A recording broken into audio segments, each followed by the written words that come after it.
Alright, I am back with another video, and today we're doing something a little bit different. This is still a build video in a sense, but I'm not going to be going about it the usual way I do, because the build itself is kind of just a means to an end, something secondary to what this video is mainly about, which I'll get into now.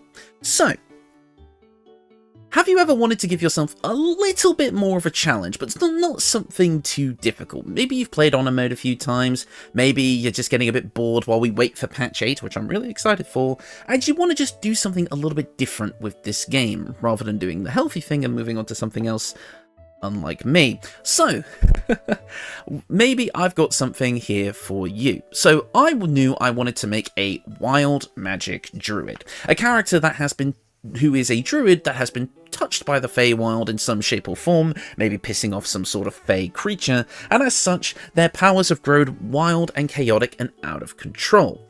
The build itself, in that case, is pretty simple. We basically just play a straight druid with a level 1 dip into Wild Magic Sorcerer, causing all of our druid spells to have the chance to make a Wild Magic Surge happen, which of course can cause random effects.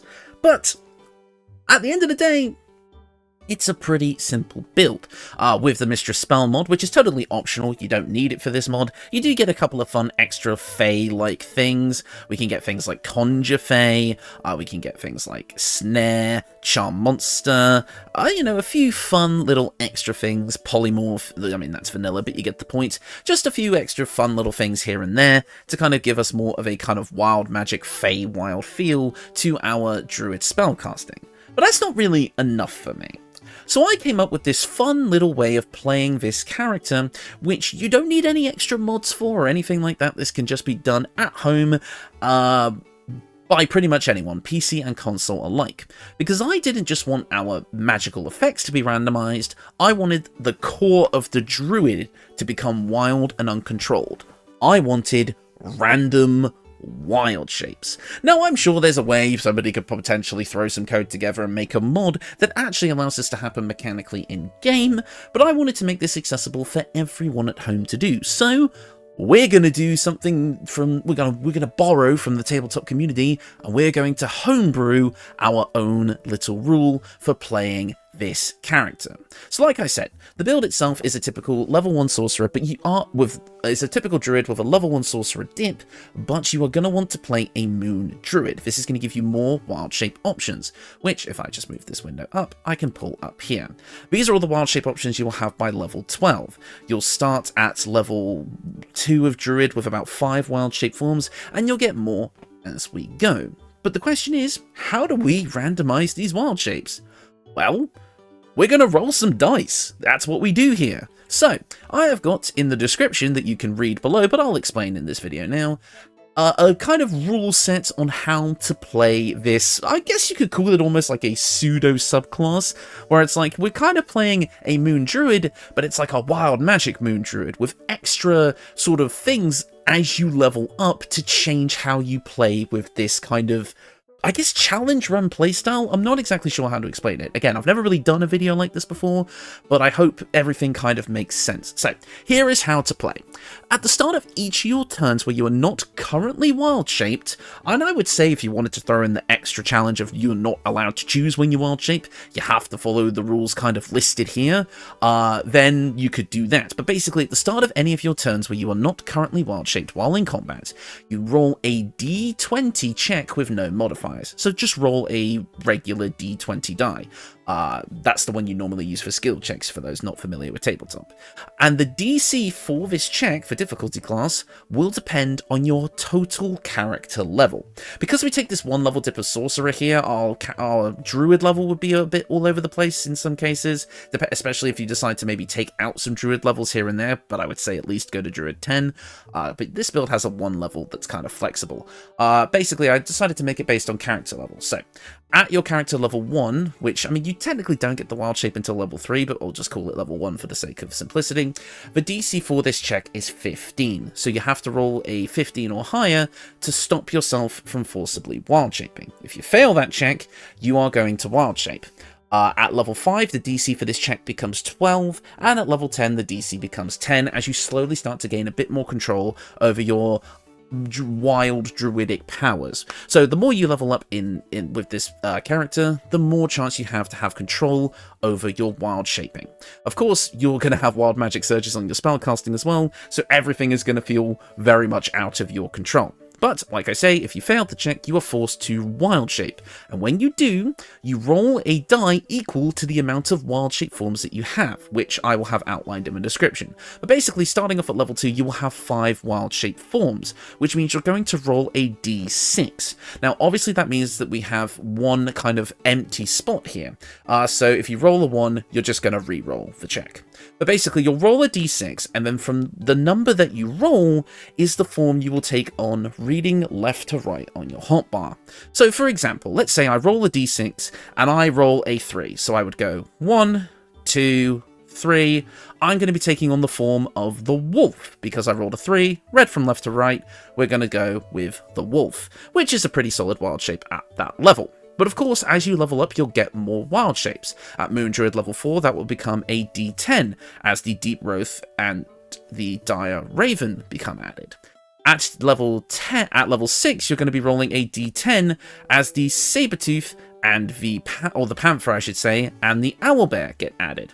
At level 8, you'll keep it at a d10, because with that, you'll actually have an even number of wild shapes, so we don't have to do the, if you roll a 1, you reroll type thing. And then at level 10, you'll roll a d12, because the Dilophosaurus and the Myrmidon forms will get added.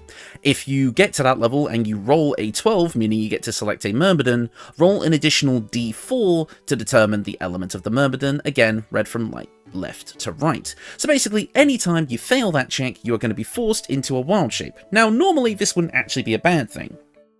Like I say, you can roll the spider, which has the, the webs to have battlefield control. The badger, which can burrow into the ground to give you a bit of safety. But then you could also roll the cat and be completely useless in most situations. Yeah, some of these forms are better than others, but as you level up, you'll have more forms that are accessible to you, and it'll eventually get to the point where really only the cat is the really bad option, where some are just kind of meh, and then others are really powerful. And then, obviously, this whole thing could be quite fun, like, just to kind of have, this random chance with your wild shapes. And, like I say, as you level up, you'll get more options as well. And I like the idea of the Myrmidons being their own separate table as well, but all of them still being powerful. So yeah, that's basically how this is going to work. You roll a die equal to the, acceptable level, and then you just pick the one that you get. But of course, that would get a bit boring quite quick, and you still want to feel that level of progression. Yes, as your character level goes up, that DC is going to go down, so you have more control over when you're able to wild shape, but then again, I would say that's kind of an optional rule, because if you decide to play with the idea that, actually, I don't want to consciously wild shape, I just want it to be random, then you might just want to do away with the DC reduction altogether. That's entirely up to you. However, I have included some kind of, subclass features that you can get to kind of swing the odds in your favor even further. Again, gaining more control as you go. These are totally optional, but I feel like they make sense. At character level 6, you gain the feature that allows you to declare 1 left or 1 right before you're forced to roll for a wild shape. So if you fail the check, you can declare 1 left or 1 right. When you have your result, so you say I rolled a d6 and I got a 4, so I got the cat, I could declare 1 more or 1. I declared maybe 1 less before I rolled, which means I can either use the cat or the wolf. If I declared 1 more, or 1 right, I should say, 1 left or 1 right, then I could have gone for the cat or the bear. So it gives you a little bit of variance as to what you could pick, but I can see where that would kind of take away a lot of the chaotic nature of what we're going for here, so I can see why you might want that to be optional. But as a level 10 feature to really kind of cap this out, I would say you're basically just going to roll this with advantage, so you're going to roll 2 die, so I would say 2d12, and then you could pick your result from the 2. So say I rolled a 3 and a 12, I could pick the 12 or the 3, and I could even go for 1 more or 1 less or whatever like that. You know what I mean? Obviously, if you roll a 12, you can't go 1 more, you're just stuck with the result there. But otherwise, I think that can kind of help control the chaos a bit and feel like there's a bit of progression there.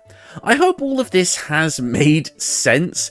Obviously, I'll have a written thing for all of the rules down below. But I thought, you know what? This actually is a fun build. You get Wild Magic Surges on your spellcasting and on your Wildshape, allowing this whole thing to just be a bit more interesting overall. I think it's a fun way to play. I think it adds a little bit of extra challenge, and of course, it's in the spirit of tabletop, where people homebrew things all the time. I would absolutely love to play a homebrew druid, where you just uncontrollably wild shape and you have to roll on a big table to see what you turn into. I'm sure somebody's done that before. I would love to give something like that a go. I think that could be a really, really fun kind of way of playing a druid. Just kind of, I like the idea of like wild magic casters in general, and that feels really, really fun. But of course, this is a build-making channel. Like I say, you're free to choose whatever spells you want. It doesn't really matter. Again, you can kind of go for the theme, and if you have the Mistress Spell mod, you can just pick whatever. But of course, I will give you the equipment options as always. For your quarterstaff, basically, because you're going to be using a quarterstaff with this build, let's be realistic, you can pretty much use whatever kind of standard magic casting one you like. The Staff of Spell Power and the Mark of Heshkir are great in the late game. In fact, if you even wanted to roll a d6 for whatever Koreska's Favor variant you get if you use the Mark of Heshkir, that could be really fun. But a good early game quarterstaff you could grab that will last you through the whole game and kind of fits on the theme is the Spell Sparkler. Basically, whenever the wielder deals damage with a spell or a cantrip, they gain 2 lightning charges. I'd like to flavor this as like when you're successfully able to land one of your spells, that wild magic surges within you, and it actually becomes like this electric aura around you as you're kind of surging with this power. Basically, the lightning charges will give you a +1 to attack rolls, and each of your attacks will deal an additional lightning damage, and then if you gain 5 charges, they are consumed the next time you deal damage, so with a spell or a cantrip, and will deal an additional 1d8 lightning damage. This is just a fun early game option, but any of the standard late game spellcasting options, like I said, will work really well. Again, you're probably going to be wild shaped a lot of the time with this build if you roll badly, so it's not really a big deal to just kind of have this in your pocket. For when you actually do get to cast spells, you get a little bit of extra out of them. As for the equipment, we've got some pretty standard spellcasting equipment here just to kind of boost stuff up, that being the Hood of the Weave, giving you a +2 bonus to spell save DC and spell attack rolls. This just makes your spells a bit more effective. It's a nice flat buff to have. Otherwise, you can kind of pick whatever. I've got a couple of different options here though. The Shapeshifter hat would give you an additional wild shape charge per long rest, which means that you could just have a bit more to work with in terms of being able to have an extra bit of resources, because of course your wild shape charges do recover on a short rest, but sometimes you might have to roll that extra wild shape roll per combat. But of course, if you run out of charges, you can't do it anyway, so it becomes a bit more standard at that point. But either way, you know, that's kind of one I think. It's just an extra option. If you want an extra wild shape charge, it's there. But in the early game, you can go for the Holy Lance Helm, which again kind of fits into that kind of like chaotic magic kind of bursting out from you thing. Creatures who miss their attack rolls against the wearer must make a Dex saving throw or take 1d4 radiant damage, and it gives you a little bit of a buff to your con saves, making your concentration a bit better. Basically, this is the idea that somebody lashes out at you, and your magic kind of reacts back unconsciously, blasting them with a little bit of radiant damage. I don't know, it felt fun. For the armor here, you have 2 options. It depends on if you want to focus more on the wild shape aspect or the spellcasting aspect.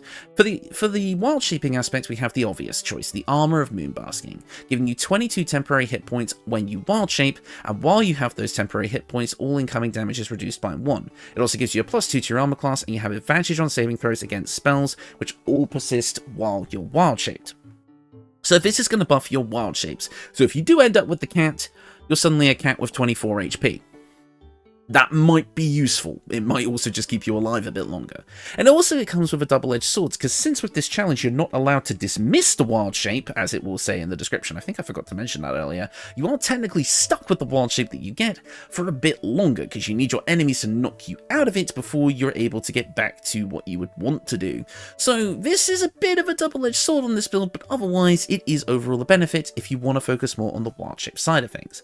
If you care more about the spellcasting side of things, go for the Armor of Landfall, giving you a +1 bonus to your spell save DC, advantage on Constitution saving throw checks, so better concentration, and whenever you start your turn on the plant growth or vine surface, you regain a d4 of hit points. It also gives you the ability to cast plant growth, I believe once per short rest, without consuming a spell slot, so that can be pretty good.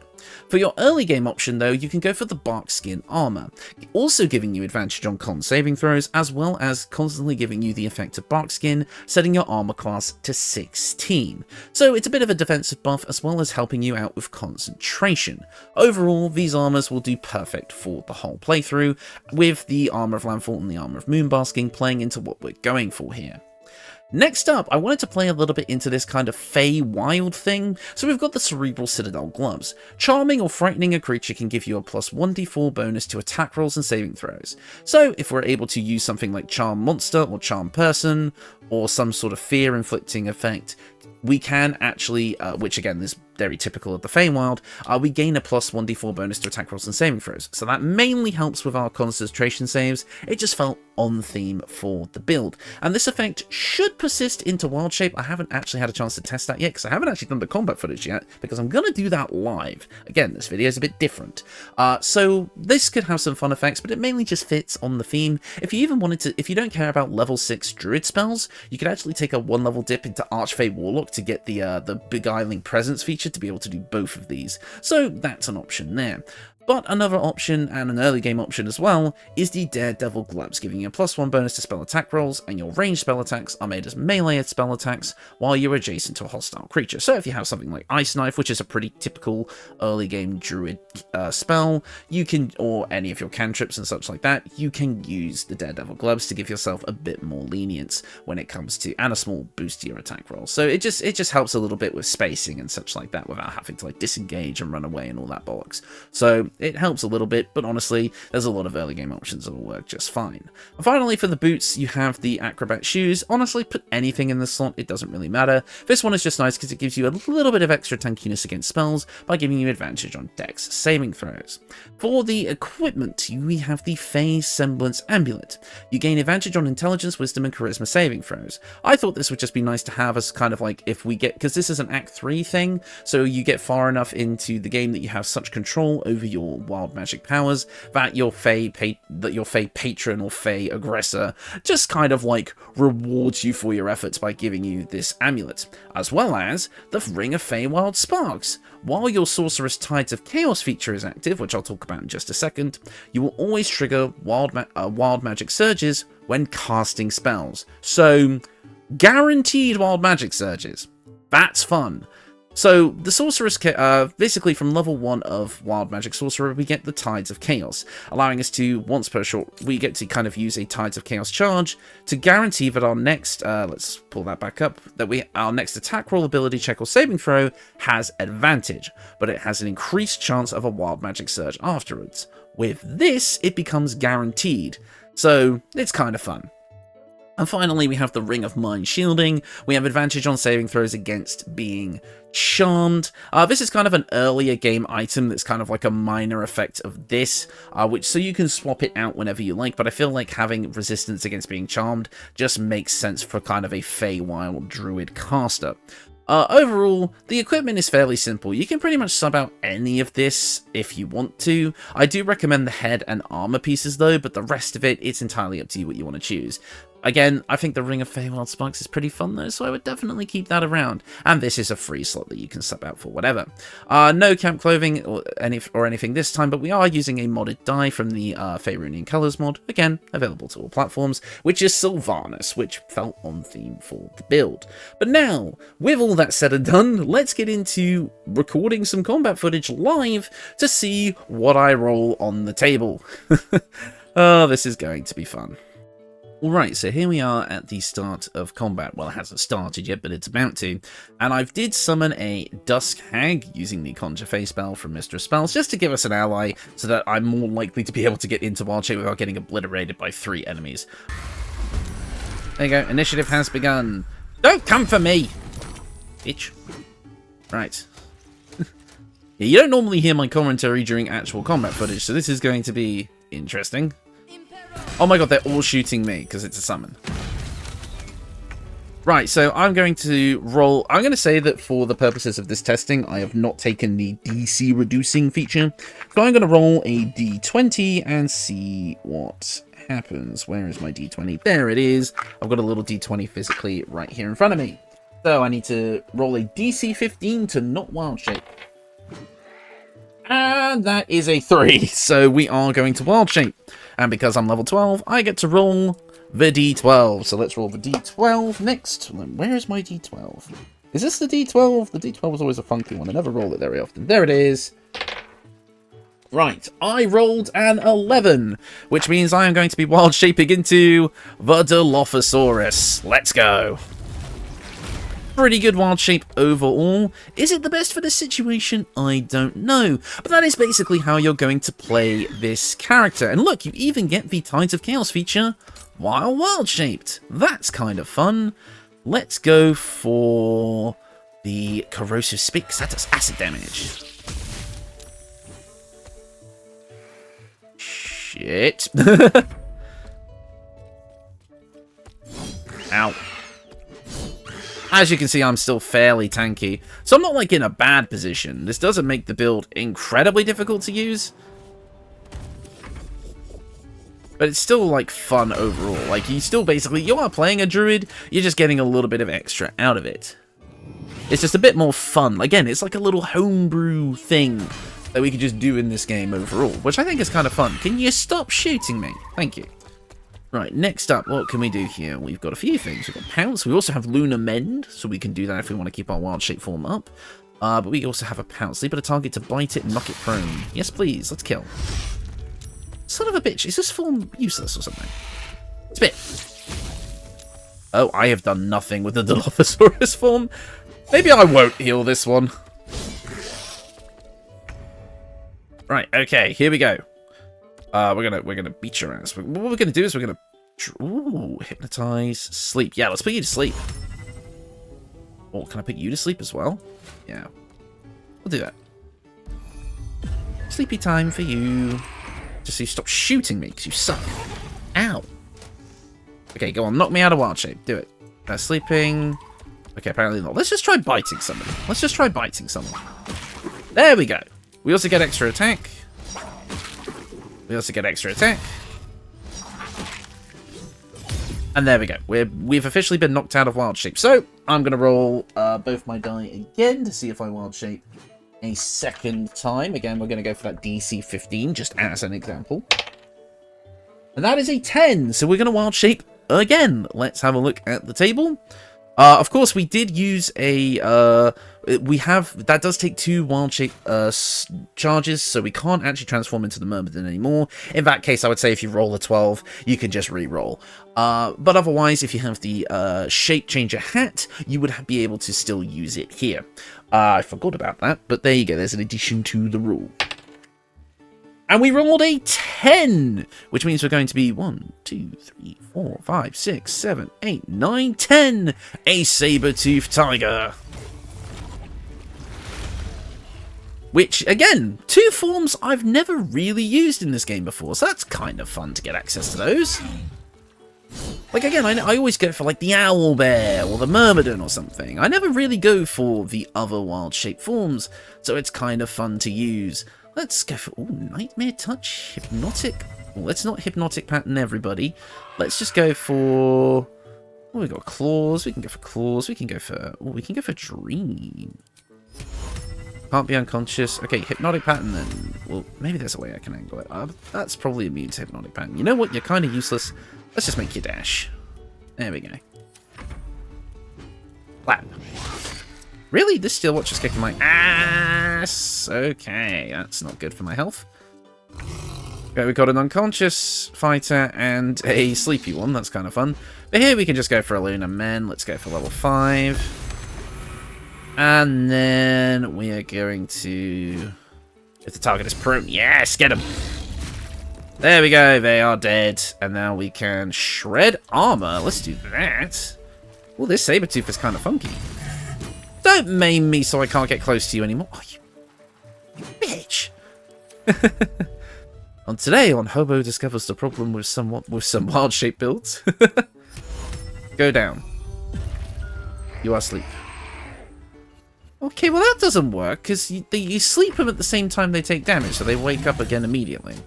That one's got to be fixed. Right, we're gonna... Don't shoot. Don't shoot me.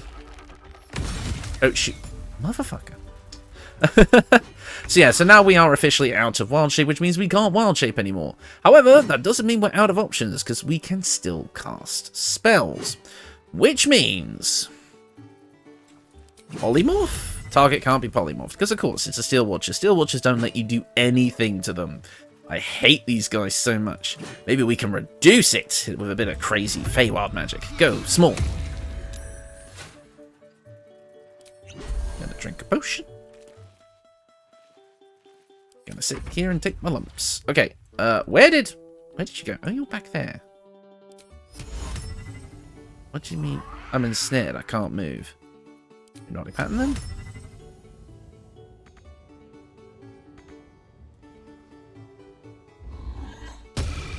Oh, come on, they're saving against everything today. See, this is what you don't see in the combat footage normally, is the many attempts I take to get something that looks decent, because I always do proper testing, and we're dead.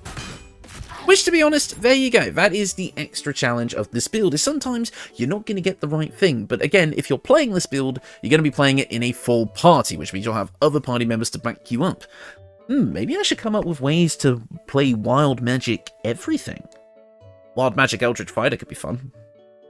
One leveled up a Wild Magic Sorc. But anyways, yes, that is the video. Again, a bit different to what I'd normally do, but I just wanted to present a bit of a different way to play, kind of give an example of it, and let you guys try it out for yourselves. Overall, I think it could be a really fun little...